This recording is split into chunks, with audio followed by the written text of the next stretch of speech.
نور على نور يهدي الله لنوره من يشاء. روشنی پر روشنی، اللہ اپنے نور کی طرف جس کی چاہتا ہے رہنمائی فرماتا ہے. نور اسلام، پیشکش سیف الرحمان. بسم اللہ الرحمن الرحیم. الحمد للہ رب العالمین والعاقبۃ للمتقین والصلاة والسلام علی اشرف الانبیاء والمرسلین محمد النبی الکریم وعلی آلہ وصحبہ اجمعین. جمعہ 2 ربیع الاول سن 1443 ہجری بمطابق 8 اکتوبر 2021 کی دوپہر 1 بجے اردو ریڈیو سے پروگرام نور اسلام سننے والوں کی خدمت میں محترم مولانا عبدالباسط العمری، محترم ندیم انصاری اور سیف الرحمان کا سلام و تحیات. سامعین، پروگرام کے معمول کے مطابق آج بھی پہلے حصے میں ٹیلی فون کے ذریعے آپ سامعین کے سوالات وصول کیے جائیں گے اور دوسرے حصے میں ایس ایم ایس کے سوالوں کی طرف آئیں گے. ایس ایم ایس کے لیے نمبر ہے 92080، جبکہ ٹیلی فون نمبرز ہیں 44131280 اور 44874299. آپ ان دونوں نمبروں میں سے کسی ایک پر ابھی اسی وقت رابطہ قائم فرماتے ہوئے اپنے سوالات پیش کر سکتے ہیں. اور ہمارا اب تک کا معمول تو یہ ہوتا ہے کہ جیسے ہی یہ اناؤنسمنٹ آتی ہے تو اس وقت کال شروع ہو جاتی ہیں، اور الحمدللہ کال آ گئی ہے. پہلی کال ریسیو کر لیتے ہیں. السلام علیکم. وعلیکم السلام. کیا حال ہے جی؟ ٹھیک ٹھاک. بارک اللہ فیکم. بھائی کیا نام ہے آپ کا؟ عبدالستار میرا نام ہے. میں بہت کوشش کیا ہے، بہت کوشش کیا. آج تمہارا نمبر اچھا سے مل گیا میرے کو. الحمدللہ الحمدللہ. جی ٹھیک ٹھاک ہے جی، اللہ کرم. عبدالستار بھائی کیا سوال کیا پوچھنا چاہیں گے؟ میرا سوال یہ ہے، تو اب دیکھو سالی کسی سالی کا بیٹی، اس کا شادی کرنا کا جائز ہے نہیں جائز ہے؟ سالی کی بیٹی سے شادی کرنا یہ پوچھ رہے ہیں؟ ہاں یہ پوچھنا ہے، اس کو جائز ہے نہیں جائز ہے؟ اچھی بات ہے. ایک آدمی بولا جائز ہے، کوئی بولتا ہے نہیں جائز ہے. ابھی یہ لبڑا میں ایک آدمی نے بولا ایسا، پوچھ رہے میرا نمبر پکڑے گا پوچھے گا. انشاءاللہ بالکل خیر. اور کوئی سوال ہے ہمارے؟ نہیں بس وہی سوال ہے، بس مہربانی. اوکے. اللہ تعالیٰ آپ کو آپ کے مسئلے کا حل بھی بتائیں گے انشاءاللہ مولانا. اور بہت شکریہ آپ کا بھائی. اور مزید کال بھی ہم لینا چاہیں گے اسی وقت، تاکہ ایک ساتھ کچھ کال جمع ہو جائے، کچھ سوالات جمع ہو جائے تو اس سوالات کے جوابات دیتے ہوئے پھر آسانی رہے. السلام علیکم. وعلیکم السلام ورحمۃ اللہ وبرکاتہ. جی کیا نام ہے آپ کا بھائی؟ جی میرا نام محمد عثمان ہے. جی عثمان بھائی. جی میرا ایک سوال ہے جی. جیسا میں نے یہاں سے انڈیا میں ایک گاڑی لی تھی، جو میری سسٹر اس کی اونر تھی. جی تو ابھی وہ 2 سال ہو گئے میری گاڑی کو. جی وہ گاڑی میں ابھی بیچنا چاہ رہا ہوں. کیا دیکھنا چاہ رہے ہیں؟ جی گاڑی لی تھی میں نے ایک فائننس پہ. جی وہ قسطوں پہ لی تھی، اب 2 سال ہو گئے ہیں، قسطیں پوری ہو گئی ہیں یا نہیں؟ جی وہ ابھی شاید 3 یا قسطیں 4 باقی. جہاں سے میٹر یہ تھا، میری سسٹر جو ہیں وہ ان کے جو سسر تھے حاجی صاحب، ان نے مطلب 3 لڑکے تھے، تو تینوں کا مطلب جو پراپرٹی تھی حصہ دیا تھا ان کو، پلس بہو جو تھی تینوں کو الگ پیسے دیے تھے. شاید 1 یا 1.5 لاکھ کے آس پاس میں تھے. تینوں بہوؤں کو دیے تھے 1.5 لاکھ. اوکے. تو وہی میری سسٹر نے اور مجھے مطلب مل کے میں نے گاڑی لی تھی ایک. ابھی وہ گاڑی فری ہو گئی، شاید 3 یا 4 قسط باقی ہیں. تو سسٹر بول رہی کہ گاڑی بیچ دو، کیونکہ وہ جو ہسبینڈ صاحب ہیں وہ دوسرا کوئی کام کرنا چاہ رہے ہیں. تو اسی لیے میں سوچ رہا ہوں گاڑی بیچ دوں، پھر وہی پیسہ میں انہی کو دینا چاہ رہا ہوں، ان کے ہسبینڈ کو. اچھا جی. تو یہ دراصل وہ لکڑی کا کام کرتے ہیں. تو پہلے تو انہوں نے کہا کہ مطلب پیسے آپ مجھے دو، میں مہینے کے بچت دوں گا آپ کو، جیسے 15,000 یا 20,000، یا جیسے 50 کا پارٹنر بنا لو. جیسے کوئی سامان ہم نے لی 1 لاکھ کی، اس کو بیچا جو منافع ہوا اس سے 50-50 کریں گے. تو ایک چیز تو جیسے ہم اگر یہاں سے کریں گے تو انہوں نے ہمیں یہ بتا دیا کہ منافع ہی نہیں ہوا یا مطلب پاکٹ لاسٹ ہو گیا, گھاٹا ہو گیا. اوکے, تو کیا کریں اسے, مطلب نہیں اب یہ تو پھر آپ کو اعتماد کرنا پڑے گا نا ان پہ کہ جو وہ کہیں گے کہ فائدہ ہوا ہے یا گھاٹا ہوا ہے. اگر اس طرح قابل اعتبار آدمی نہیں ہے تو پھر آپ ان کے جاتے کہ رشتہ داری کو چھوڑیں. اگر کوئی رشتہ دار بھی ہے اور وہ جھوٹ بولتا ہے تو پھر اس کے ساتھ ڈیل نہیں کرنی چاہیے نا. نہیں جھوٹ بولنے نہیں, تو یہی انہوں نے مطلب یہ دونوں آفر دیے ہیں کہ جیسا آپ چاہو. تو وہ کہہ رہے تھے کہ جیسے 2 لاکھ آپ ہمیں اچھا, دیں. اب آپ یہ جاننا چاہتے ہیں کہ ان دونوں آفرز میں سے کون سی آفر بہتر رہے گی, یہ پوچھنا چاہتے ہیں یا کون سی جائز رہے گی؟ جی یہی جاننا چاہتے ہیں کہ کون سا مطلب بہتر ہے جو گناہوں میں مبتلا نہ ہو. جیسے بول رہے ہیں 2 لاکھ ہمیں دے دیجیے, ہم کام کرتے ہیں, ہم مہینے کے بچت کے آپ کو دے دیں گے, جیسے 15,000 یا 20,000 روپے مہینے کے, یا جیسے شیئر مارکیٹ سے ہم کوئی سامان خرید. اب اس میں ڈیٹیل نہ بتائیے, اس کی ڈیٹیل میں جانے کی ضرورت نہیں ہے. وہ سوال واضح ہو گیا کہ آپ ان کو پیسہ دینا چاہتے ہیں, وہ آپ کو اس کے جواب میں یا تو لمسم اماؤنٹ جو آپ طے کریں گے وہ آپ کو ہر مہینے ملتی رہے گی اور یہ حرام ہے, اور اگر یہ نہیں تو پھر جو جتنا ان کو فائدہ ہوگا اس میں آپ کا پرسنٹیج ہوگا 50-50 اگر کرتے ہیں تو اس کے بارے میں ابھی مولانا تفصیل سے جواب دے دیں گے. بھائی بہت شکریہ آپ کا. اگلی کال لے لیتے ہیں اگر آ جائے تو. السلام علیکم. وعلیکم السلام ورحمۃ اللہ وبرکاتہ. جی محترم, میرا نام سید ہدایت اللہ ہے. جی ہدایت بھائی, ہمارے ساڑو کا انتقال ہو گیا ہے. انا للہ و انا الیہ راجعون. اب ان کے بھائی جو ہمارے دوسرے ساڑو ہوتے ہیں ان کے ساری زندگی بیٹھ کے کھائے کرے. اب مرنے کے بعد ان کے بھائی بولتے ہیں تم ان سے گوشہ کرنا, ان سے گوشہ کرنا بولتے. تو آپ سے یہ پوچھنا تھا کہ انہوں کا مر گئے, ان کے 3 دن ہوا ہے, تو انہوں کس سے گوشہ کرنا ہے اور کتنے دن عدت پہ کاٹنا ہے اور کس کس کے سامنے آنا نہیں آنا, وہ ایک سوال بس. اچھی بات ہے. اب ساری زندگی دوسروں کے ساتھ بیٹھ کے کھانا کھائے, دستر پہ دوسرے ساڑھوں کے ساتھ میں انہوں بھی. اب ان کے بھائی بولتے مرنے کے بعد میں ہاں تم ان سے گوشہ کرو, ان سے گوشہ کرو بولتے. یہ طریقہ صحیح ہے؟ یہ ساری زندگی تو پردہ نہیں کرے, برقع نہیں کرے. اچھی بات ہے. یہ سوال ہے میرا. جی مولانا, اس پہ کوئی الجھن تو نہیں ہے سوال میں, کیونکہ اصطلاحات آپ کے علاقے کی ہیں. بہت شکریہ بھائی ہمارے ہدایت اللہ صاحب, انشاءاللہ بھی جواب آئے گا. بہت شکریہ. فی امان اللہ. اگلی کال لیتے ہیں اگر آ جائے. السلام علیکم. السلام علیکم. جی وعلیکم السلام. جی میرا نام قاسم ہے سر. قاسم بھائی تاخیر کر دیا آپ نے جواب میں, ہم تو کال کاٹنے والے تھے. جی جلدی اب بتا دیجیے کہ نام کے بعد سوال کیا ہے.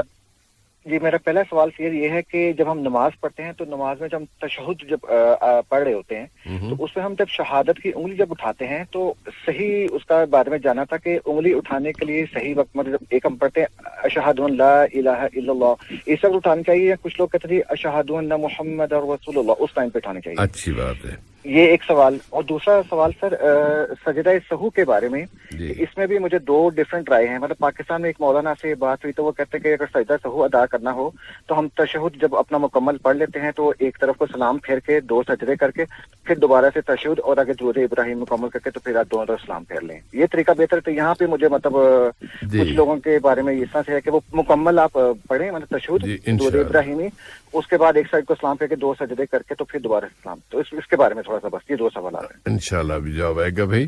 بہت شکریہ قاسم صاحب آپ کا. وعلیکم السلام ورحمۃ اللہ. فی امان اللہ. جی مولانا, اب ہم سوالات کے جوابات کا سلسلہ شروع کرتے ہیں, اور عبدالستار صاحب کا سوال شادی سے متعلق کہ سالی کی بیٹی سے شادی کی جا سکتی ہے یا نہیں. السلام علیکم ورحمۃ اللہ وبرکاتہ. وعلیکم السلام ورحمۃ اللہ وبرکاتہ. الحمد للہ رب العالمین والصلاة والسلام علی عبدہ ورسولہ نبینا محمد وعلی آلہ واصحابہ اجمعین, اما بعد. بسم اللہ الرحمن الرحیم. جس صاحب ہے, اللہ رب العالمین نے قرآن مجید سورۃ النساء کے آغاز میں جو واضح فرمایا کہ فَانْكِحُوا مَا طَابَ لَكُم مِّنَ النِّسَاءِ, کہ جو لڑکی تم کو پسند آئے اس کے ساتھ تم نکاح کر لو. ایک تو صاف اجازت تھی. اس کے بعد پھر سورۃ النساء ہی میں آیات 23 اور 24 میں اللہ تعالیٰ نے کچھ پابندیاں لگا دیں کہ ہر لڑکی کے ساتھ نکاح نہیں کر سکتے، کیونکہ اس میں کچھ استثناء ہے. یعنی کچھ خواتین ایسی ہیں، کچھ لڑکیاں ایسی ہیں جن کے ساتھ نکاح کرنے کو اللہ تعالیٰ نے حرام قرار دیا، جیسے ماں، بہن، بیٹی وغیرہ. تو اسی سلسلے کی اس فہرست کے اندر ایک نام یہ بھی آتا ہے وَأَن تَجْمَعُوا بَيْنَ الْأُخْتَيْن، کہ دو بہنوں کو ایک ساتھ نکاح میں نہیں رکھ سکتے. یعنی ایک بہن نکاح میں ہے تو اس کے بعد اسی حالت میں ایک اور بہن کے ساتھ نکاح کرے، یہ حرام ہے، جائز نہیں. اسی آیت کی تفسیر کی بنیاد پر ایک حدیث ملتی ہے جو بخاری اور مسلم میں ہے. پیارے نبی واضح فرماتے ہیں کہ کسی بھی مسلمان کے لیے جائز نہیں کہ جب اس کے پاس ایک خاتون ہے تو اس خاتون کی موجودگی میں جو ہے جو اس کی بھانجی یا بھتیجی یا پھوپھی یا خالہ اس کے ساتھ وہ نکاح نہیں کر سکتا. اس کا مطلب یہ ہوتا ہے صاحب بھائی کہ موصوف جو کہہ رہے ہیں کہ سالی کی بیٹی، تو سالی کی بیٹی جو ہے وہ موصوف کے لیے جو ہے موصوف کی بیوی کے لیے بھانجی ہو جاتی ہے، جو کہ وہ خالہ کہہ کر بلائے گی. تو مطلب یہ ہوا کہ خالہ اور بھانجی کو ایک ساتھ نکاح میں رکھنا یہ جائز نہیں ہے. لیکن ایک صورت یہ ہو سکتی ہے کہ یا تو جو خاتون موصوف کی زوجیت میں ہے، جو بیوی ہے، اگر وہ فوت ہو جاتی ہے مثال کے طور پر، یا اس سے طلاق ہو جاتی ہے، تو اس کے بعد پھر اس کی بھانجی سے نکاح ہو سکتا ہے. فوت ہونے کے بعد تو امکان ہے، لیکن طلاق کے بعد جب طلاق ہوئی تو کوئی بھی بھانجی جس شخص نے جو ہے خالہ کو طلاق دی ہو اس کے ساتھ نکاح کرے تیار نہیں ہوتی. عام طور پہ ایسا نہیں ہوتا، لیکن جو شرعی حکم ہے اس کی روشنی میں بتانا یہ ہے کہ جب تک ایک خاتون موجود ہو اس کی زندگی میں جو ہے اس کی بھانجی کے ساتھ نکاح کرے ایک شخص، دونوں یعنی خواتین ایک ساتھ ایک مرد کے نکاح میں رہے، یہ جائز نہیں ہے. جی صاحب بھائی، جزاکم اللہ خیرن. اور محمد عثمان صاحب کا سوال کہ انہوں نے گاڑی قسطوں پر خریدی اور اب اس کی قسطیں بس آخری مرحلے میں ہیں، 3-4 رہ گئی ہیں، اسے بیچ کر وہ کسی کاروبار میں اپنے کسی عزیز کے ساتھ کاروبار میں شریک ہونا چاہتے ہیں، اور ان کی طرف سے، ان کے عزیز کی طرف سے آفر یہ ہے کہ یا تو ہم آپ کو، اگر آپ ہمیں 2 لاکھ دیتے ہیں تو ہم آپ کو منتھلی اتنے پیسے دیں گے، اور یا پھر جتنا فائدہ ہو اس میں ہم آپ شریک ہو جائیں گے پرسنٹیج کے حساب سے. تو وہ پوچھنا ہی چاہ رہے ہیں کہ ان میں سے کون سا طریقہ جائز ہے، کون سا نہیں. جس صاحب اس بارے میں ہم یہ بات بتانا چاہیں گے کہ بے شک جو ہے مال کو بڑھایا جائے، مال میں اضافہ کیا جائے. دین اسلام اس بات کی تعلیم دیتا ہے، اس لیے کہ اگر مال رکھا جائے تو آدمی جو ہے اگر بیٹھ کر کھاتا رہے تو مال ختم ہو جائے گا، اور اگر اس میں اضافہ نہ کیا جائے تو پھر زکوٰۃ ادا کرتا رہے تب بھی مال ختم ہو سکتا ہے. اسی لیے تعلیم یہ ہے کہ ہم جو ہے مال کو بڑھائیں تاکہ آپ زکوٰۃ بھی دیتے رہیں، اور اپنے اخراجات، بال بچوں کے اخراجات اور مسلمانوں کی مدد، دین اسلام کی سربلندی کے لیے پیسہ خرچ کرنا، یہ سب فائدے کے کام آپ کر سکتے ہیں اور عزت کی زندگی گزار سکتے ہیں. اسی لیے اپنے مال کو بڑھانے کے لیے جو جائز حلال طریقے ہیں ان کو اپنائیں. اب ان میں سے صاحب بھائی موصوف کے جو قرابت دار ہیں ان کی طرف سے 2 آفرز جو آئی ہوئی ہیں، ان میں سے ایک آفر جو ہے کہ موصوف جو ہے مخصوص رقم دے دیں گے، اس کے بعد جو ہے ان کے جو پارٹنر جو بنیں گے وہ جو ہے ایک محدود رقم جو ہے وہ موصوف کو جو ہے وہ دیتے رہیں گے. اس میں چونکہ رقم متعین کر دی جاتی ہے تو اس کا مطلب یہ ہوتا ہے رقم کا متعین کرنا یہ جو ہے سود کے طور پہ شمار ہوتا ہے، اسی لیے طریقہ نہ اپنایا جائے.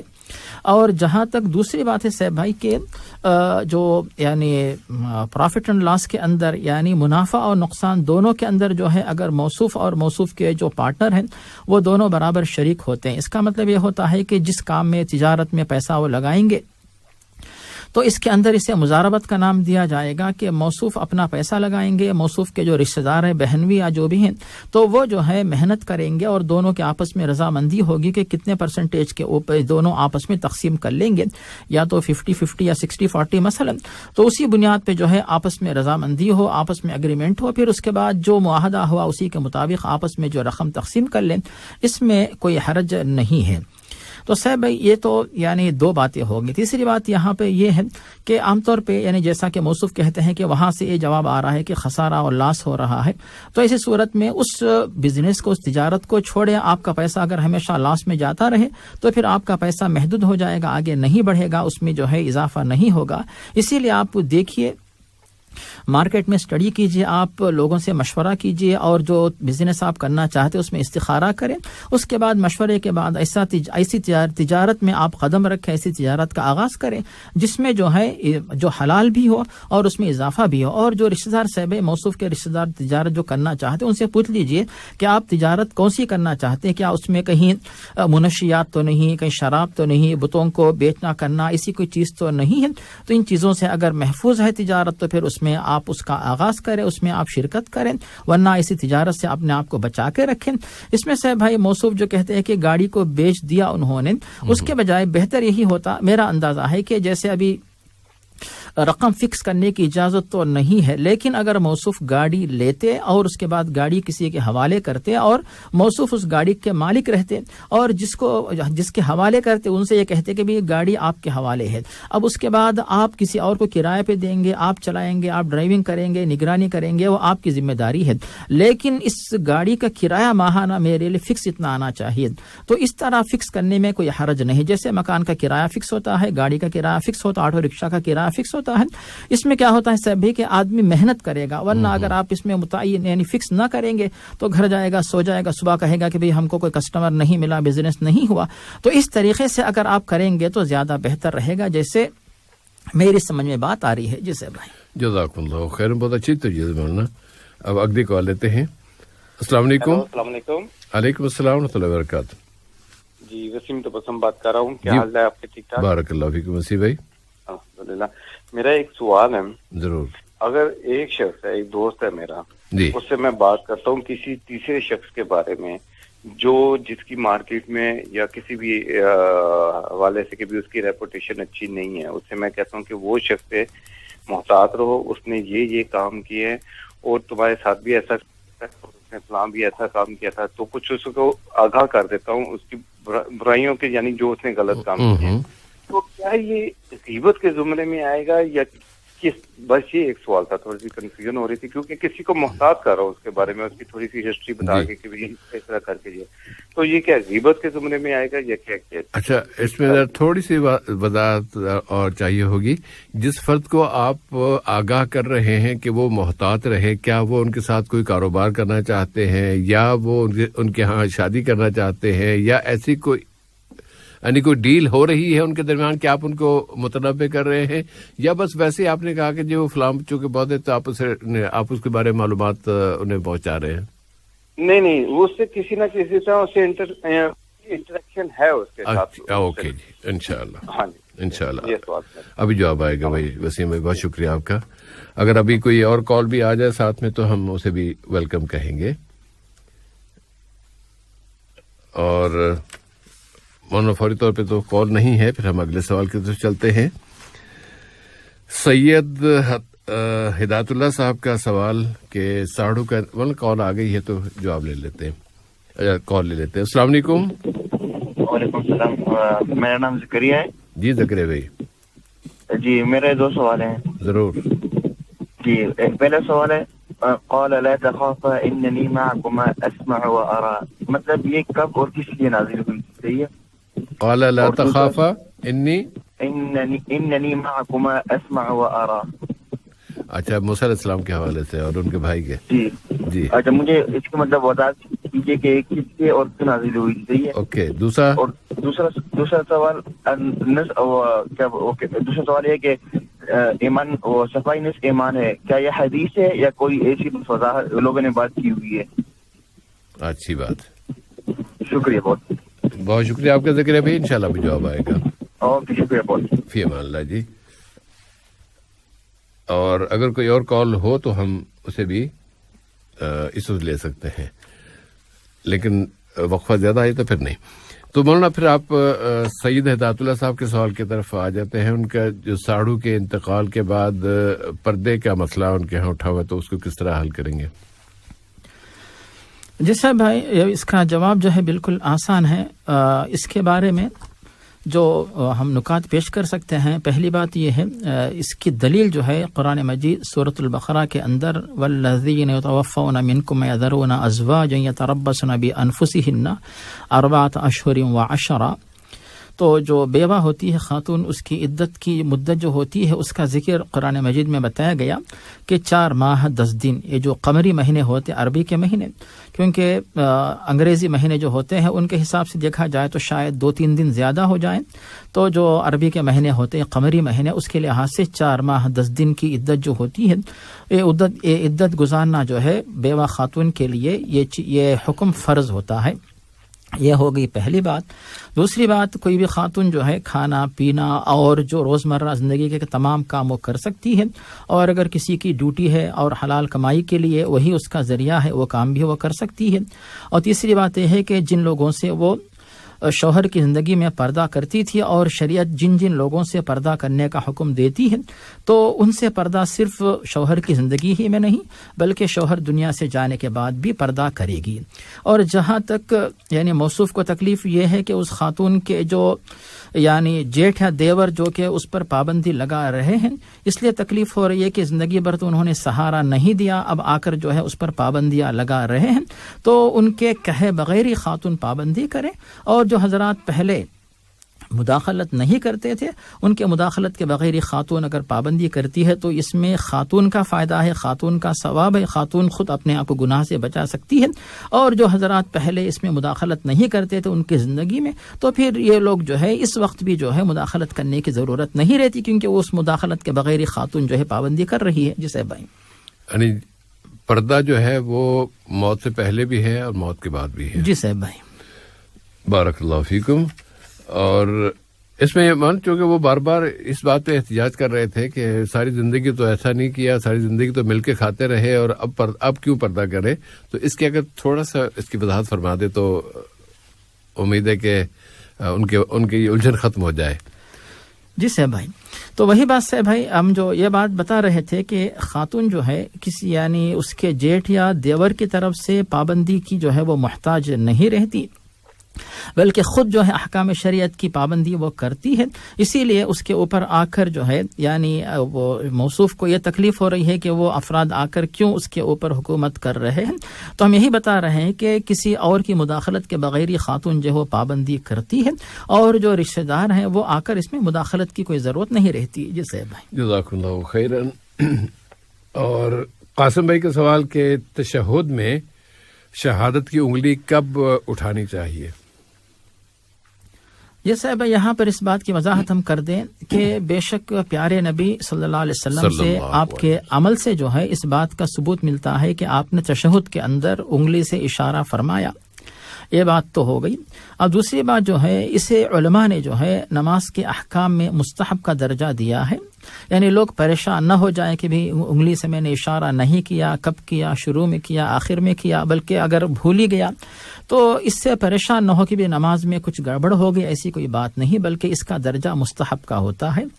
اب آتی ہے تیسری بات کہ پیارے نبی سے جو ہے اس کے بارے میں صحابہ کرام نے جو روایت یا حدیث پیش کی ہے اس میں یہ بات آتی ہے کہ پیارے نبی نے آخر تشہد میں جو ہے انگلی سے اشارہ کیا، یدعو بہا، کہ اس انگلی کے اشارے کے ذریعے آپ دعا کرتے تھے۔ اب انگلی سے اشارہ کیا، انگلی کو حرکت دی اور اس اشارے سے آپ نے دعا کی۔ اس کی تشریح میں علماء نے اس کو الگ الگ طریقے سے اس حدیث کو سمجھا۔ تو اب بعض علماء نے کہا کہ جب اللہ تعالیٰ کا نام جب کبھی آتا ہے تو پورے تشہد کے اندر تو انگلی سے اشارہ کیا جائے، تو ایک قول تو یہ ہے، ایک قول تو یہ ہوتا ہے، اور دوسرا قول اس میں یہ ہے بھائی کہ جب کلمہ آتا ہے اشہد ان لا الہ، یعنی کوئی معبود نہیں الا اللہ، سوائے اللہ کے، تو اس موقع پر ایک اللہ ہونے کے ثبوت کے طور پہ انگلی سے ایک دفعہ اشارہ کیا جائے وہ کافی ہے۔ تو اس میں جو ہے 2-3 اقوال علماء کے پائے جاتے ہیں کہ صرف ایک دفعہ جبکہ کلمہ ہم پڑھتے ہیں تو کلمے میں لا الہ کے وقت انگلی اٹھائیں، یعنی انگلی جو اٹھا کر اشارہ ایک دفعہ کرے، پھر اس کے بعد اللہ کا نام آتا ہے انگلی اٹھی ہوئی رہے، پھر اپنی انگلی جو ہے چھوڑ دیں۔ بعض علماء کی تحقیق ہے کہ آخر تک آپ انگلی اٹھا کے رکھیں، بعض علماء کی تحقیق یہ ہے کہ اللہ کا نام جب کبھی آتا ہے انگلی سے اشارہ کریں۔ یہ تمام اقوال جو ہے جو علماء نے تحقیقات پیش کی، سب جو ہے احادیث کی روشنی میں علماء نے تحقیق پیش کی ہے، ان میں سے کسی پر بھی آپ عمل کریں گے اس پر آپ کو ثواب ملے گا، پریشان ہونے کی ضرورت نہیں رہتی۔ یہ صاحب بھائی، جزاک اللہ خیر مولانا۔ اور قاسم صاحب چونکہ ان کی الجھن یہ تھی کہ کچھ لوگ یہ کہہ رہے ہیں کہ جب اشہد ان لا الہ الا اللہ، اللہ کی گواہی دینے کا مرحلہ آئے تو وہاں پر انگلی اٹھائیں، اس کے بعد نہیں۔ کچھ لوگ کہتے ہیں کہ نہیں، اس وقت نہیں اٹھانی، جب محمد رسول اللہ کی گواہی دینی ہو تو اس وقت اٹھائیں. اس الجھن کو ذرا مولانا. جی جی صاحب بھائی، بالکل جو ہے اس کی وضاحت ہو سکتی ہے. اور پتہ نہیں صاحب بھائی کہ کس مولوی صاحب نے یا کس شخص نے جو ہے یہ بات بتائی کہ محمد الرسول اللہ پہ انگلی اٹھائی جائے. تو ایسا کوئی ذکر کسی عالم نے، فقیہ نے، محدث نے، محقق نے پیش کی ہو، ایسی کوئی بات ہم نے نہیں سنی ہے. جو بھی بات ہم نے سنی، جب اللہ کا نام آتا ہے یا پھر اللہ کے نام کا ذکر آتا ہے یا پھر اللہ کی توحید کا جب ذکر آتا ہے تب انگلی اٹھائی جائے، انگلی سے اشارہ کیا جائے، ورنہ محمد الرسول اللہ پہ اٹھایا جائے مجھے نہیں پتا. البتہ یہ ہو سکتا ہے کہ محمد الرسول اللہ کے اندر بھی آخر میں رسول کے بعد اللہ کا نام آتا ہے، اس وقت کے بارے میں لوگوں نے کہا ہوگا. لیکن محمد الرسول اللہ پہ تو کسی نے کہا ہو، یعنی پیارے نبی کی نبوت کے ثبوت کے وقت جو ہے انگلی اٹھائی جائے، تو اس کا کوئی جو ہے ذکر احادیث میں ہمیں نہیں ملتا ہے. لیکن جو علماء کہتے ہیں کہ شروع سے آخر تک انگلی کو حرکت دی جائے تو شاید اس کا مطلب یہ بھی نکالا ہوگا. لیکن نبوت کے ذکر کے وقت انگلی اٹھائی جائے، اس کا ذکر ہم نے کہیں نہیں پڑھا ہے. جی صاحب بھائی. جزاک اللہ. من تھوڑی سی بات اور آگے نکل آئی، اور وہ یہ کہ کیا شہادت کی انگلی اٹھانا، جب اس کو کہتے ہی شہادت کی انگلی ہے تو شہادت دے رہے ہیں اللہ تعالیٰ کے علاوہ کسی اور خدا کے نہ ہونے کی، اور شہادت دے رہے ہیں نبی کریم صلی اللہ علیہ وسلم اللہ کے رسول ہیں، ان کے رسول ہونے کی. تو اس لیے دونوں شہادتوں میں وہ کہتے ہیں کہ انگلی اٹھانی چاہیے، کہ یہ انگشت شہادت کہلاتی اس لیے ہے کہ انگلی اٹھانے کا تعلق وہ اس گواہی سے ہے جو اللہ کے ہونے یا اللہ کے ساتھ کسی اور کے شریک کے نہ ہونے اور نبی کریم صلی اللہ علیہ وسلم کے رسول ہونے پر ہے. جی صاحب بھائی.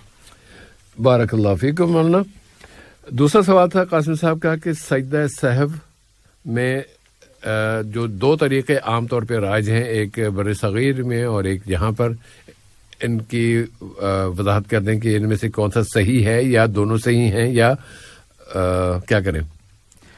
یہ صاحب بہت آسان ہے. اور پہلی بات یہاں پہ یہ ہے صاحب بھائی کہ سجدہ سہو جو ہوتا ہے وہ جو ہے نماز میں کوئی کوتاہی ہو تو اس کی تکمیل کی جائے، یا پھر نماز میں کسی عمل کا جو ہے جو نماز کے اعمال ہیں، احکام ہیں، ان میں اضافہ ہو جائے، تو اگر کوئی غلطی سے کر لیتا ہے تو پھر اس کی تلافی کے لیے سجدہ سہو جو ہے وہ 2 سجدے کیے جاتے ہیں. اب یہاں پر بات یہ ہے کہ اگر کسی نے نماز میں کوتاہی کی ہے اور اس کے بعد اس نے جو ہے اس کوتاہی کو دور کر کے آخر میں دونوں سجدے کر لیے، تو پھر وہ جو ہے سلام پھیرنے سے پہلے سجدہ سہو کر سکتا ہے. لیکن اگر کسی نے سلام پھیر لیے، سلام پھیرنے کے بعد اس کو معلوم ہوا کہ بھی 5 رکعت اس نے نماز پڑھ لی، اس کا مطلب یہ ہوا کہ سلام اس نے پھیر دیا، تو پھر اس کے سجدے سلام پھیرنے کے بعد ہوئے. اور جو سجدے سہو صاحب اس کے بارے میں علماء کی تحقیق یہ ہے کہ اس کا درجہ صرف مستحب کا ہے. کوئی اگر یہ کہتا ہے کہ میں سلام سے پہلے سجدے سہو کروں گا، یا کوئی کہتا ہے کہ سلام کے بعد کروں گا، اس کا درجہ مستحب کا ہے. اس سے بڑھ کر اس کی یعنی اس کے بارے میں زیادہ الجھن کا شکار ہونے کی ضرورت نہیں رہتی. اب لیکن یہاں پر جو بات تردد کرنے کی ہے وہ ہے صاحب بھائی کہ 2 دفعہ سلام پھیرنے کا، یعنی 2 الگ الگ اوقات میں، تو اس کے بارے میں علماء کی جو مستند تحقیق یہی ہے کہ تشہد کے آخر میں آپ جب سلام سجدے سہو کر کے سلام پھیرتے ہیں تو آپ نے تشہد پڑھا، پھر اس کے بعد 1 سلام پھیرا، اس کے بعد پھر تشہد پڑھا، پھر آپ نے 2 سلام پھیرے. تو یہ طریقہ تھوڑا سا جو ہے نیا ہے، یعنی احادیث میں نہیں ملتا ہے. احادیث جو بات ملتی ہے وہ یہ ہے یا تو آپ ایک سلام ہوتا ہے، آخر ایک سلام سے مراد جو دونوں طرف سلام پھیرتے ہیں، تو سلام سے پہلے آپ سجدے سہو کریں یا سلام کے بعد کریں. لیکن اس طرح جو ہے 2 الگ الگ اوقات میں یعنی تشہد کے دوران سلام پھیرے، اس کے بعد دوبارہ سلام پھیرے، اس بات کا ذکر ہمیں نہیں ملتا ہے. اسی لیے آپ سجدے سہو کریں یا تو سلام سے پہلے یا سلام کے بعد. اس طرح 2 الگ الگ اوقات میں سلام پھیرنے کا طریقہ آپ اس عادت کو چھوڑ دیں. جی صاحب بھائی. جزاک اللہ خیرن. اور اگر سلام پھیرنے کے بعد 2 سجدے کرتے ہیں تو سجدوں سے اٹھنے کے بعد پھر انہیں سلام پھیرنے کی ضرورت نہیں ہوگی، یا بس اس وقت پھر سلام کریں گے؟ جس صاحب اس وقت اٹھ جانا کافی ہو جائے گا. صرف یعنی سجدے سہو کے یعنی سلام پھیرنے کے بعد سجدے سہو کر لیا، اس کے بعد آپ اٹھ سکتے ہیں. لیکن اس میں بعض علماء نے نماز کی تکمیل کے لیے سلام پھیرنے کو احکام میں شامل کیا. اسی لیے آپ دوبارہ تشہد نہ پڑھیں، لیکن سلام پھیر کے اس کے بعد آپ نماز سے فارغ ہو، کیونکہ حدیث میں جو الفاظ ملتے ہیں وہ تحلیلھا التسلیم، اس کی پابندی کرتے سلام پھیر کے اٹھیں تو اس میں اطمینان رہتا ہے. جزاک اللہ خیر. اگلی کال لیتے ہیں. السلام علیکم. سوری، یہ میری غلطی سے لائن کٹ گئی ہے. اگر اب آ جائے تو اچھی بات ہے، ورنہ پھر ہم کبھی کبھی ہوتا ہے کہ ہم دیکھ کے ہی اور طرف رہے ہوتے ہیں. الحمدللہ کال آ گئی ہے. السلام علیکم. وعلیکم السلام. السلام علیکم. وعلیکم السلام ورحمۃ اللہ وبرکاتہ. محترمہ خوش آمدید. وعلیکم السلام. مولانا صاحب کو بھی میرا سلام. جی وعلیکم السلام. میرا سوال ہے کہ عشاء کی نماز جب ہم پڑھ لیتے نا تو کبھی کبھار فجر پڑھ کر اور عطر پڑھ لیے تو نماز ہوئیں گی؟ تو نماز کیا؟ نماز عشاء کی نماز ہے. ہاں اس کے فرض پڑھ لیے، وطر پڑھ لیے، اس کے بعد آپ کی نماز ہوگی، یہ پوچھنا چاہ رہی ہیں؟ ہاں ہاں یہ نماز. ہاں اچھی بات ہے. اور اگر وہ نہ کرے پھر آپ کیا کرتی کیا ہیں؟ نہیں کبھی کبھار یعنی ہوتا ہے ایسا. نہیں کبھی کبھار آپ جو یہ ایسا کرتی ہے تو عام طور پہ کیا کرتی ہیں؟ عام طور پہ جیسے ابھی نماز پڑھ رہی میں، فجر پڑھ یہ فرض پڑھ لی، عشاء پڑھ رہی ہوں تو کچھ طبیعت کی وجہ سے میں بولتی کہ رہنے دے، بعد میں سنت پڑھ لوں گی، نفل پڑھ لوں گی. اچھا. اور یہ سوال ہے. انشاءاللہ ضرور آئے. اور کوئی سوال ہے محترمہ؟ سوال ہے جی. دوسرا سوال ہے جب عورت کی میت ہوتی اور ان کو دفنائی جاتا جی تو دفنائی جاتا، کبھی وہ بولتے ہیں کہ بھائی عشاء کی نماز کے بعد عورت ذات کو دفناؤ، کوئی بولتا ہے کہ فجر کی نماز کے بعد دفناؤ.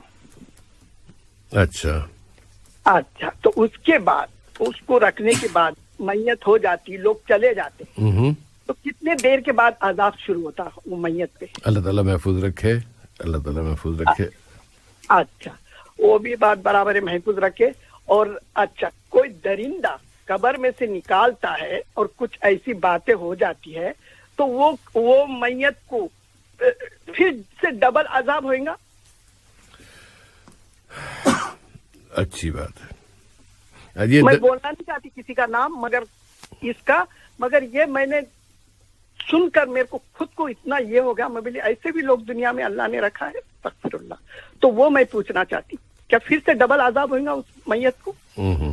یعنی کسی درندے نے میت کو نکال لیا، اب دوبارہ تدفین کی جا رہی ہے، تو آپ کا خیال ہے کہ جو تدفین کے موقع پہ کوئی عذاب ہوتا ہے اب ان کو چونکہ دوبارہ دفن کر رہے ہیں تو اس لیے پھر وہ عذاب دوبارہ ہوگا؟ یہ آپ کے ذہن میں سوال آیا ہے؟ ہاں یہ سوال ہے. انشاءاللہ جب بھی جواب آئے گا باری آنے پہ. بہت شکریہ آپ کا محترمہ. بہت شکریہ. اوکے خدا حافظ. اللہ حافظ. جی مولانا اب آتے ہیں اگلے سوال کی طرف. اور وسیم تبسم صاحب پوچھ رہے تھے کہ اپنے کسی دوست کو کسی تیسرے شخص کے بارے میں وہ متنبع کرنا چاہتے ہیں جو کہ ان کے ساتھ کچھ کسی ڈیل کر رہے ہیں یا ان سے متعلق ہیں، تو ایسے میں یہ جو تنبیہ ہوگی ان کی خامی، کوتاہی، غلطی یا بری عادت کا بتانا، یہ غیبت شمار ہوگا یا نہیں؟ جی صاحب اس طرح کہنا جو ہے یہ غیبت تو ہے، لیکن کیا کون سی غیبت ہے جس کی اجازت ہے؟ تو قرآن مجید سورۃ الحجرات میں اللہ تعالیٰ کی طرف سے یہ بات بتائی گئی، وَلَا يَغْتَبْ بَعْضُكُمْ بَعْضًا، تم میں سے کوئی بھی شخص کسی اور کی یا کسی دوسرے کی غیبت نہ کرے.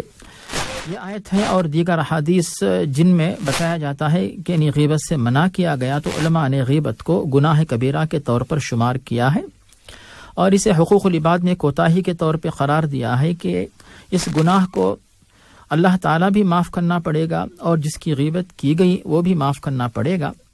لیکن جیسا کہ ہم نے بتایا کہ غیبت کے سلسلے میں کچھ صورتیں ایسی ہیں کہ جیسے آپ کو کسی مقام کا انچارج، سپروائزر، ذمہ دار بتایا گیا، آپ کے ماتحت جو شخص کام کر رہا ہے اس کی طرف سے کوتاہی ہو رہی ہے، تو پھر جو اوپر جو نگران ہے تو اس کو بتانا پڑتا ہے تاکہ کام صحیح طریقے سے چلتا رہے. اب اس کے بعد دوسری بات کہ معاشرے میں کوئی ایسا شخص ہے جس کے ساتھ کوئی دوسرا شخص جو ہے وہ ڈیلنگ کرنا چاہتا ہے، برتاؤ کرنا چاہتا ہے، لین دین کرنا چاہتا ہے، تجارت یا مالی معاملات یا پھر نکاح کا معاملہ، شادی بیاہ کا معاملہ، تو آپ جو ہے اگر وہ شخص آپ کو آ کے پوچھتا ہے تو آپ اس کو مشورہ دیں، صحیح صحیح بتائیں، یا پھر اس بات کا امکان ہے کہ وہ شخص اس کے ساتھ برتاؤ کر کے نقصان میں پڑ جائے گا، ایسی صورت میں بھی جو ہے آپ اس کو بتا سکتے ہیں۔ لیکن جیسا کہ صاحب بھائی نے واضح کیا کہ ہر ایک شخص کے بارے میں آپ بولتے رہیں کہ کسی نہ کسی سے سابقہ پڑتا رہے گا، تو یہ طریقہ اسلامی تعلیمات کے خلاف ہے۔ لیکن اگر کوئی آ کے آپ سے مشورہ کرتا ہے آپ بتائیے، اور کوئی شخص ڈیلنگ کرتا ہے اور آپ جو مشورہ دے رہے ہیں اس میں آپ سچے ہیں اور آپ کے دل میں اللہ تعالیٰ کا ڈر ہے کہ آپ جو کہتے ہیں اگر اللہ تعالیٰ آپ سے قیامت کے دن پوچھے تو آپ جو ہے الزام یا تہمت یا پھر غلط غیبت کے بارے میں تو آپ کا محاسبہ نہیں ہوگا، اس بات پہ آپ کو اطمینان اگر ہے، ایسی صورت میں جو ہے آپ ایسے لوگوں کو مشورہ دینے میں اور ایسے شخص کے بارے میں متنبہ کرنے میں کوئی حرج نہیں ہے۔ جی صاحب بھائی جزاک اللہ خیر۔ مولانا اس میں ایک ہی نقطہ کہہ لیں، تھوڑا سا جی چاہ رہا کہ وہ بھی بیان کر دیا جائے۔ جی صاحب بھائی، اب یہ کہ دلیل آپ کے اس جواب کی دلیل میرے ذہن میں آئی تو میں نے کہا کہ اس کو زیادہ اطمینان ہو جائے گا سننے والے یا سامعین کے لیے۔ بالکل صاحب بھائی، غیبت کا لفظ جو آیا ہے نا، یہ کسی کی عدم موجودگی میں اس کے بارے میں بات کرنا اور اس بارے میں ایسی بات کرنا جو کہ اسے ناپسند ہو، یہ غیبت ہوتی ہے۔ اور بہت سی باتیں انسانوں میں، ہر انسان میں کمزوریاں ہوتی ہیں اور وہ نہیں چاہتا کہ کوئی دوسرا ان سے آگاہ ہو یا اس کا ذکر کیا جائے، یہ بالکل فطری بات ہے۔ اور اس لیے اسلام نے، اللہ تعالیٰ نے، نبی کریم صلی اللہ علیہ وسلم نے اس کا حکم دیا کہ اس کی حفاظت کی جائے اور دوسروں کی برائیاں بیان نہ کی جائیں۔ کہیں ایسا بھی ہوتا ہے کہ کسی دوسرے کی برائی کو بیان کرنا جائز ہو جاتا ہے، اور جائز کی مثال آپ کے سامنے آ چکی ہے، کوئی شادی کرنا چاہتے ہیں، کوئی ڈیل کرنا چاہتے ہیں، تجارت کرنا چاہتے ہیں، یہ جائز میں آ جاتا ہے۔ اور کہیں غیبت کرنا فرض ہو جاتا ہے، لازمی ہو جاتا ہے، اور اس کی بہت بڑی مثال آپ کو ہماری جتنی احادیث ہیں، نبی کریم صلی اللہ علیہ وسلم سے ہم نے جتنی احادیث، ہمیں سیاہ ستہ ہوں، دوسری احادیث کی کتابیں جن میں جتنی ہزاروں کی تعداد میں جو احادیث موجود ہیں، ان کے جتنے بھی راوی ہیں ان تمام راویوں کے بارے میں غیبتیں کر کے ان کے بارے میں بتا دیا گیا ہے کہ اس میں یہ خامی ہے، اس میں یہ خوبی ہے، خوبیاں بھی بیان کر دی گئی اور جتنی خامیوں والے راوی ان کو نکال کے ایک طرف کر دیا گیا۔ اگر وہ غیبت نہ کی جاتی تو وہ ساری ان کی روایتیں ہمارے پاس وہ صحیح کا درجہ رکھے ہوتی اور ہم بیٹھے ہوتے پریشان ہوتے کہ اللہ کے رسول نے یہ کیا کیا کہ ادھر یہ کر رہے ہیں ادھر یہ کر رہے ہیں۔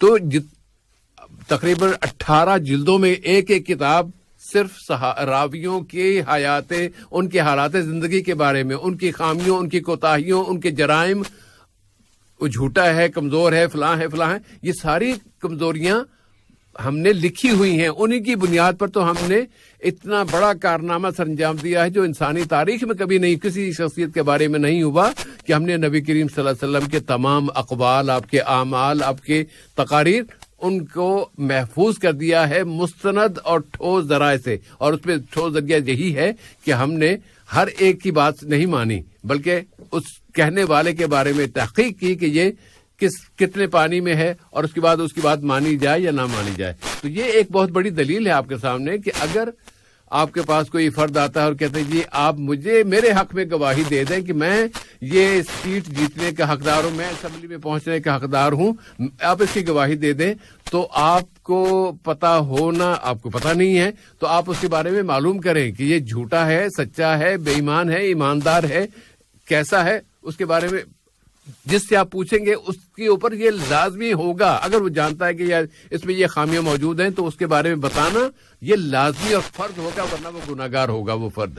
ایسا نہیں کہ جی ہم نے تو آیا تھا میں نے اس کو دے دیا آخر میں آپ کا گلا پکڑا جائے گا کہ آپ نے جھوٹی گواہی کیوں دی، آپ نے ایک ووٹ غلط آدمی کو ووٹ کیوں دیا۔ یہ سارے مراحل جو ہے نا، یہ ساری زندگی اسی ایک غیبت سے متعلق ہے، اور اس میں میں نے کہا کہ ذرا کچھ کم از کم نقاط کی شکل میں بات آ جائے۔ جی صاحب بھائی، بے شک امت کی اصلاح اور مسلمانوں کے فائدے کے لیے جو ہے بہت ہی اہم نکات تھے۔ امید ہے کہ انشاءاللہ امت جو ہے یا بلکہ افراد امت استفادہ کریں گے انشاءاللہ۔ جزاکم اللہ خیر مولانا۔ اور زکریا صاحب کا سوال لے لیتے ہیں، اور انہوں نے قرآن پاک کی آیت قال لا تخافا انی معکما، جی اسمع و ارا، جی تو اس کی وضاحت وہ تفسیر پوچھنا چاہ رہے تھے۔ یہ صاحب ہے، آپ نے موصوف کے سامنے اشارہ دے دیا قال لا تخافا اننی معکما اسمع و ارا، تو یہاں پر جو ہے اللہ رب العالمین نے حضرت موسیٰ علیہ السلام سے خطاب کرتے ہوئے جو فرمایا کہ جب انہوں نے یہ معذرت کی کہ میں فرعون جیسے سرکش، مغرور اور خدائی کا دعویٰ کرنے والا ظالم اس بادشاہ کے سامنے جا کر میں اکیلا دعوت کا کام یعنی دعوت کیسے پیش کروں گا کہ تم خدا نہیں بلکہ تم ایک عام بندے ہو اور اللہ تعالیٰ تمہارا میرا سب کا رب ہے، سچا معبود ہے، اتنی بڑی دعوت اس کے سامنے پیش کروں گا۔ اور اس کے بعد جو ہے موسیٰ علیہ السلام کا پیچھا بھی جو ہے فرعون کر رہا تھا کہ ان کا قتل کس طرح کیا جائے۔ ان تمام صورتوں کو ذہن میں رکھتے ہوئے موسیٰ علیہ السلام نے اللہ تعالیٰ سے گزارش کی کہ میں نہیں جا سکتا۔ تب اللہ تعالیٰ نے کہا کہ ہم تم کو اکیلا نہیں بھیجیں گے بلکہ تمہارے ساتھ تمہارے بھائی جو ہے ہارون، ان کو بھی جو ہے نبوت سے نواز کر تمہارے ساتھ بھیجیں گے، تم دونوں جاؤ۔ پھر جب اللہ تعالیٰ نے کہا اننی معکما، کہ اللہ تعالیٰ جو ہے تم دونوں کے ساتھ رہے گا، اسمع و ارا، جو کچھ تم دونوں کہو گے اور جو کچھ تم کرو گے، تم کو فرعون کی طرف سے جو بات جواب ملے گا، ان سب کو اللہ تعالیٰ سنتا رہے گا، جانتا رہے گا اور تحفظ کا انتظام کرے گا۔ تو یہ باتیں صاحبہ اس آیت کی تفسیر سے جو ہے واضح ہوتی ہیں۔ جزاک اللہ خیرن۔ اور دوسرا سوال تھا کہ صفائی نصف ایمان ہے، کیا یہ حدیث ہے یا جملہ؟ جی صاحب بھائی، بے شک دین اسلام نے پاکی صفائی کا بہت ہی خیال رکھا ہے، اور خود قرآن مجید بھی واضح کر رہا ہے کہ ان اللہ یحب التوابین و یحب المتطہرین۔ سورۃ البقرہ آیت 222 کے اندر واضح کیا گیا کہ بے شک اللہ رب العالمین کثرت سے توبہ کرنے والوں سے محبت رکھتا ہے اور پاک و صاف رہنے والوں سے محبت رکھتا ہے۔ تو یہ تو ہوگی قرآن کی آیت، اور حدیث میں جو لفظ ہے الطہور و شطر الایمان، کہ پاکی صفائی ایمان کا ایک بہت بڑا حصہ ہے۔ تو شطر یہ ایک حصہ، کنارہ یا آدھا، یہ سب کے سب جو ہے معنی اس شطر کے اندر آتے ہیں۔ تو یہ بے شک صحیح حدیث ہے، اور پیارے نبی نے جو ہے یہ بات فرمائی الطہور و شطر الایمان، پاکی صفائی آدھا ایمان ہے۔ اور اس حدیث کو علماء جو ہے بہت ہی اہمیت کے ساتھ بیان کرتے ہیں، کیونکہ اس حدیث کے اندر پاکی صفائی کے ساتھ ساتھ اللہ تعالیٰ کی تعریف اور اسی طرح بہت ساری جو فضیلتیں اس ایک حدیث کے اندر پائی جاتی ہیں۔ تو یہ اس بڑی حدیث کا ایک حصہ ہے کہ پاکی صفائی ایمان کا بہت بڑا حصہ ہے، ایمان کا آدھا حصہ ہے۔ جی یہ حدیث بالکل صحیح ہے۔ جی صاحب بھائی جزاک اللہ خیرن۔ اور ہماری بہن کا سوال تھا کہ عشاء کی نماز میں اگر فرض ادا کر لیے اور وتر پڑھ لیے، سنتیں نہیں پڑھی، تو کیا اس طرح جائز ہے؟ یہ صاحب ہے، سب سے پہلی بات تو یہ ہے کہ بے شک جو عشاء کی جو فرض نماز ہے وہ تو فرض ہے، اس میں تو کچھ یعنی ذرا برابر چھوٹ نہیں ہو سکتی۔ اب آتی ہے بات وتر کی، فرض کے بعد درجہ آتا ہے وتر کا، اور وتر کے اندر بھی جو ہے کئی درجے ہیں، یا تو صرف 1 رکعت پڑھے ہیں یا پھر 3 رکعت پڑھے ہیں، اور اس کے بعد آتی ہے بات سنت، جو ہے سنت یا مؤکدہ۔ تو یہاں پر بہن صاحبہ اگر جو سنت یا مؤکدہ ہے عشاء کے بعد والی 2 رکعت، اگر کبھی تھکاوٹ کی وجہ سے کسی وجہ سے چھوڑ کر صرف وتر کی نماز پڑھ لیتی ہیں تو انشاءاللہ یہ جو عشاء کی نماز ہے اپنی جگہ بالکل صحیح ہوگی، اس میں کوئی حرج نہیں۔ یعنی سنت کے چھوٹ جانے پر یا بلکہ وتر بھی چھوٹ جائے تب بھی عشاء کی جو فرض نماز وہ صحیح ہوگی، لیکن جو وتر کی نماز ہے اس کو نہ چھوڑے، پابندی سے ادا کریں، اور سنت کبھی کبھی چھوٹ جائے تو کوئی حرج نہیں، لیکن سنت چھوڑنے کی عادت نہ ڈالے، کیونکہ پیارے نبی نے ہمیشہ سنت کی پابندی کی سوائے جو ہے سفر کے، اور آپ نے ان مسلمانوں کو جنت کی بشارت دی جو ہر دن جو ہے جو سنت مؤکدہ کی نمازیں ہیں ان کی پابندی کرتے ہیں۔ مطلب یہ ہوا کہ بہن صاحبہ اگر سنت کی نماز چھوٹ جاتی ہے تو پریشان نہ ہو، کیونکہ کبھی انسان بھولتا ہے، سفر پہ تھکاوٹ ہے، کوئی نہ کوئی وجہ ہے، اس کی وجہ سے سنت اگر چھوٹ جاتی ہے تو الجھن کا شکار نہ ہو، بلکہ یعنی آج چھوٹ گئی، کل تو پڑھ چکے تھے ہم لوگ، انشاءاللہ پھر آنے والا کل پڑھیں گے جو کل آئے گا دوبارہ، تو اس طرح کبھی کبھی چھوٹ جائے تو یعنی پریشان ہو، غمگین نہ ہو، انشاءاللہ دوسرے دن سے پھر پابندی کر سکتے ہیں جسے بھائی باذن اللہ تعالی۔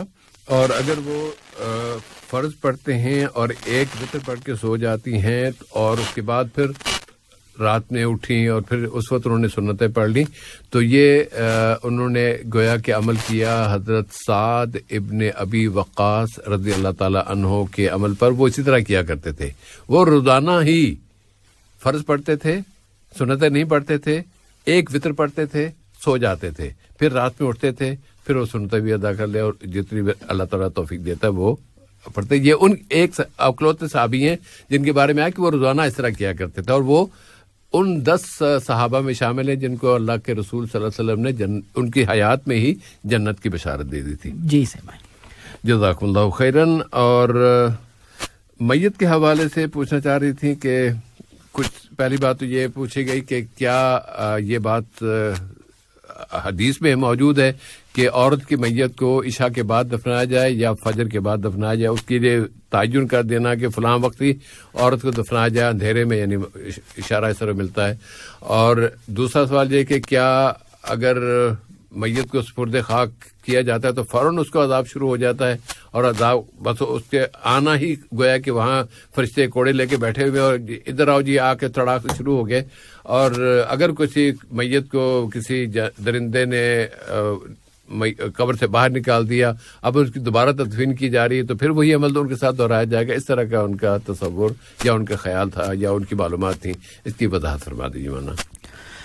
جی صاحب, ہے سب سے پہلی بات جو آتی ہے کہ تدفین کا جو معاملہ ہے اس کے بارے میں جو ہے پیارے نبی جو واضح فرماتے ہیں اسرعوا بالجنازہ, کہ جنازے کی جو تکمیل جو ہوتی ہے کارروائی تدفین کی اس بارے میں جلدی کرو. یعنی جلدی کرنے کا مطلب بہت دیر تک میت کو اپنے گھر پر رکھ کر مت بیٹھ جاؤ, تو جنازے کی تدفین میت کی تدفین کے سلسلے میں جلدی کی جائے, کیونکہ بہت سارے لوگ جنازے میں شرکت کے لیے آتے ہیں, انتظار کرتے ہیں, گھر والوں کے لیے تکلیف ہے, لوگوں کے لیے تکلیف ہے, اور میت کی بے حرمتی ہوتی ہے. اور جو امانت ہے, جو قبر وہاں پہ جو مٹی سے نکلی ہے, جو انسان کا جسم ہے مٹی میں جلدی پہنچایا جائے.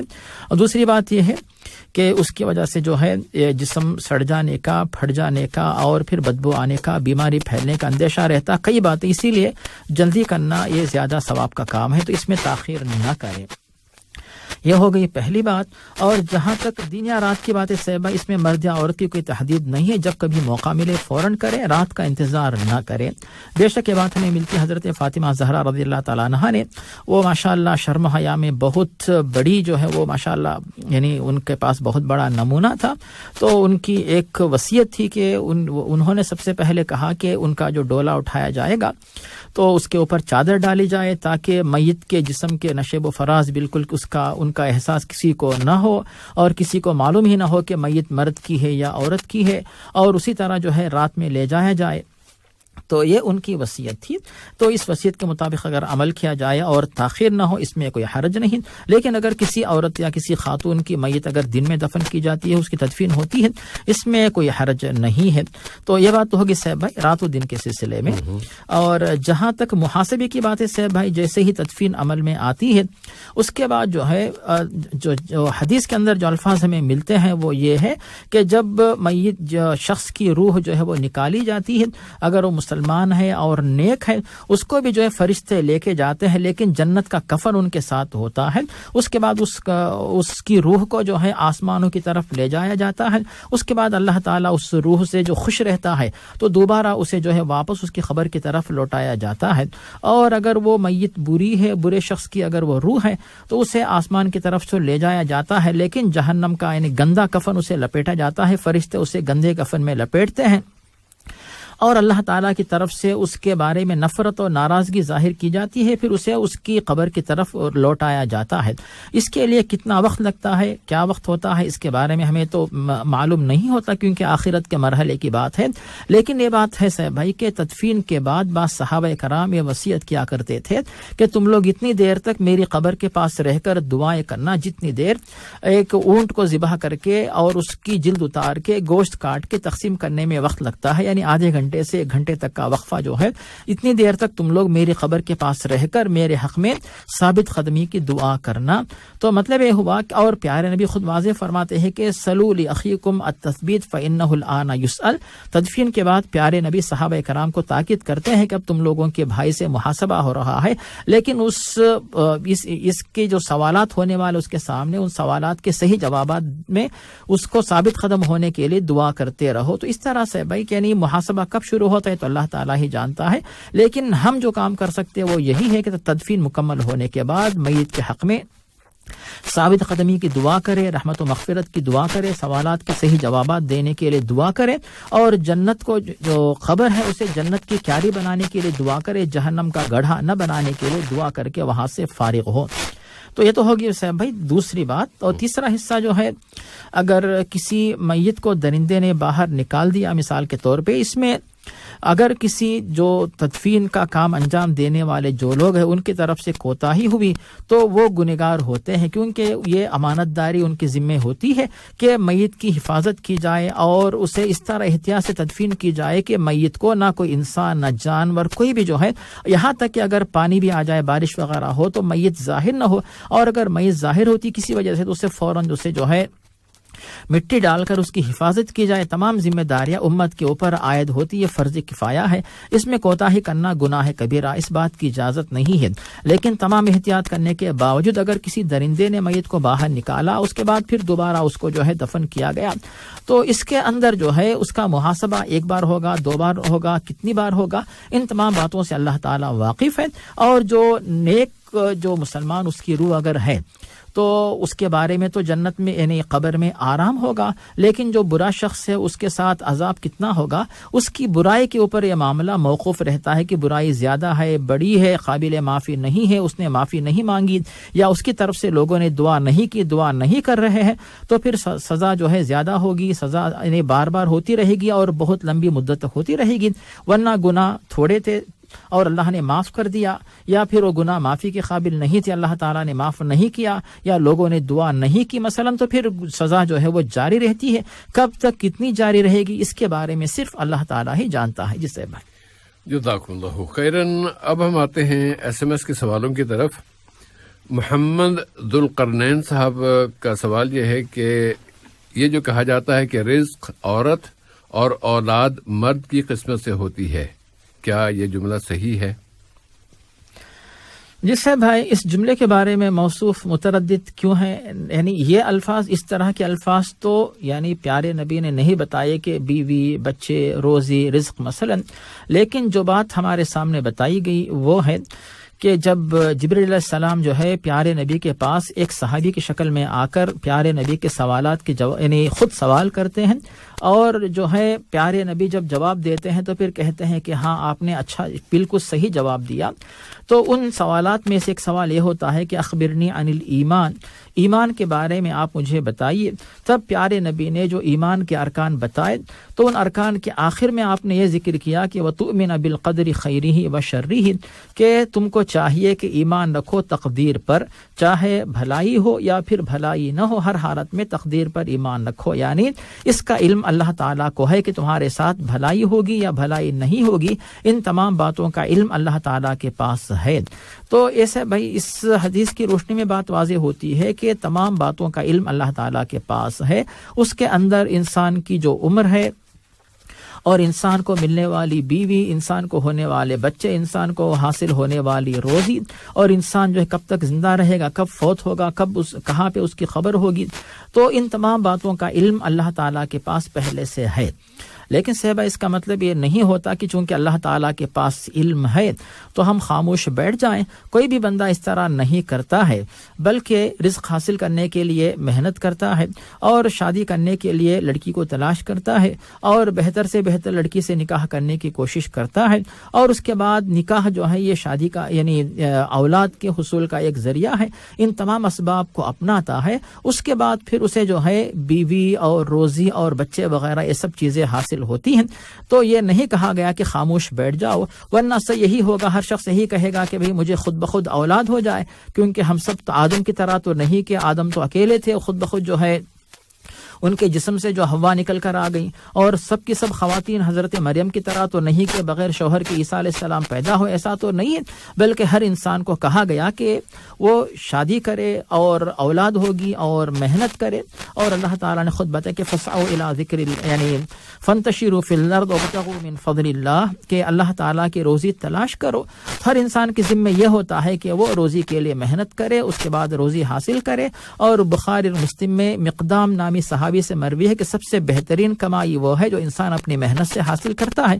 ان تمام باتوں کو پیش نظر رکھتے ہوئے انسان ان اسباب کو اپناتا ہے، اس کے بعد یہ چیزیں اس کو حاصل ہوتی ہیں۔ اور کوئی بھی شخص تقدیر پہ ایمان تو رکھتا ہے، لیکن بغیر عمل کے نہیں بیٹھتا، اور بغیر عمل کے بیٹھنا یہ اسلامی تعلیمات کے خلاف ہے۔ جی صاحب بھائی جزاک اللہ خیرن. اور مولانا اگلا سوال لینے کے بجائے میں اسی موضوع کے حوالے سے, اس مسئلے کے حوالے سے, جی صاحب اصل میں یہی چاہ رہا تھا کہ آپ اس میں مزید وضاحت کریں. اچھا کیا کہ آپ نے خود جو ہے اس یعنی طریقے کو اپنا لیا. جی صاحب میں اس میں میری توجہ اس طرف جا رہی ہے کہ ہمارے معاشرے میں, بر صغیر میں, انڈیا, پاکستان, بنگلہ دیش, ان سب ملکوں میں ایک رواج ہے کہ ہم خواتین کے ساتھ ذرا مرد حضرات وہ زیادتیاں کرتے ہیں, ان کو دباؤ میں رکھتے ہیں. بہت ریئر کیسز میں ہوتا ہے کہ کسی خاتون کی طرف سے زیادتی کی جا رہی ہو اپنے شوہر کے ساتھ.